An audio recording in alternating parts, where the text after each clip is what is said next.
Dopamine isn't the pleasure chemical, it never was, and the entire dopamine detox industry, built on a lie. Scroll through social media and you'll find thousands of videos telling you the same thing: your brain is broken. Too much dopamine, you need a detox.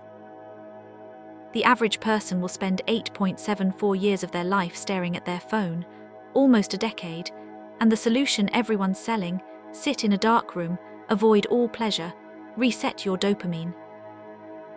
There's just one problem: that's not how dopamine works at all. This is Dr. Cameron Sepah, clinical professor of psychiatry at UC San Francisco. In August 2019, he published an article called Dopamine Fasting 2. It got 100,000 views in 24 hours, then the media picked it up. ABC, The New York Times, BBC, outlets across the US, UK, Australia, Japan, India. The story went global. But here's what happened next. The media didn't report what Sepah actually wrote. They reported what would get clicks. His evidence-based protocol became a meme: tech bros sitting in dark rooms, Silicon Valley weirdness, the nuance, gone. Sepah even wrote a follow-up: why the media lies to you about dopamine fasting. But by then it was too late. The myth had escaped, and it was about to get much, much bigger. Because where there's a myth, there's money. Dopamine detox apps, courses, supplements, retreats. An entire industry built on telling you your brain is broken and they have the fix. The global wellness industry is worth $4.5 trillion, and dopamine became one of its favorite buzzwords. Every influencer, every podcast, every self-improvement guru, all repeating the same script. But did any of them actually check the science? Because the science says something very different. Meet Dr. Kent Berridge, neuroscientist at the University of Michigan, winner of the Grawemeyer Award for Psychology, and the man who proved everyone wrong. In 1998, Berridge published research that should have killed the dopamine equals pleasure myth forever. He discovered that dopamine doesn't create pleasure, it creates wanting. Wanting and liking, desire and enjoyment, they're not the same thing, and they're controlled by completely different brain systems. Dopamine makes you want things. Opioids and endocannabinoids make you like things. This means something profound. You can want something you don't even like. Think about addiction: the gambler who keeps playing even though they're miserable, the scroller who can't put down their phone even though it makes them anxious. The craving is intense, the satisfaction gone.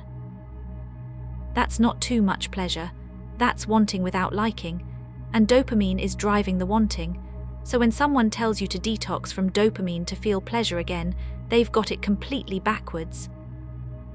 But wait, if the science has been clear since 1998, why does everyone still believe the myth? Enter the influencers: Andrew Huberman, Stanford neuroscientist, millions of podcast listeners, one of the most influential voices in health and wellness. His podcast has been downloaded hundreds of millions of times. When he talks about dopamine, people listen. But scientists have started pushing back. Scientists like me knew there was something amiss. The misleading information in one of America's most popular podcasts, Dopamine Myths: What Huberman Gets Wrong. Dr. Andrea Love, immunologist. His podcast is focused on pseudoscience. He often makes claims that appear scientific but lack evidence, plausibility, and validity. And it's not just Huberman. The entire wellness influencer ecosystem repeats the same oversimplified claims. Scientific nuance goes in, clickbait comes out. So if dopamine detox doesn't work, what does? Here's the good news. The underlying instinct isn't wrong. Taking breaks from compulsive behaviors, that works. Dr. Anna Lembke, Stanford psychiatrist and author of Dopamine Nation, has a better framework. Pleasure and pain are processed in the same brain regions. Like a balance, tip too far toward pleasure and your brain compensates by tipping toward pain. That's tolerance, that's withdrawal.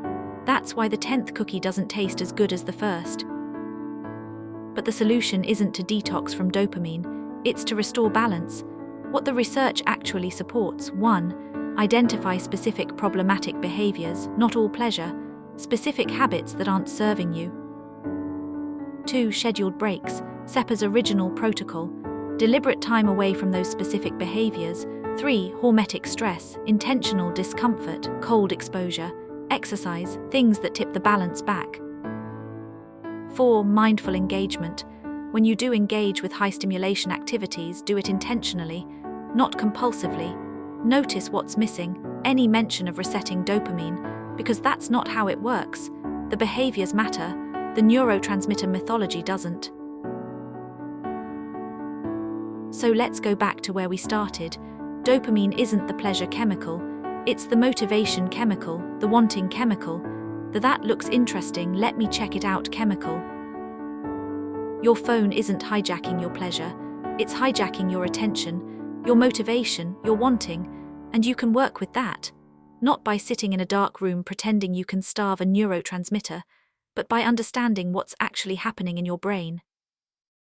When you know the difference between wanting and liking, you can start asking better questions. Do I actually enjoy this, or do I just crave it? That awareness is more powerful than any detox.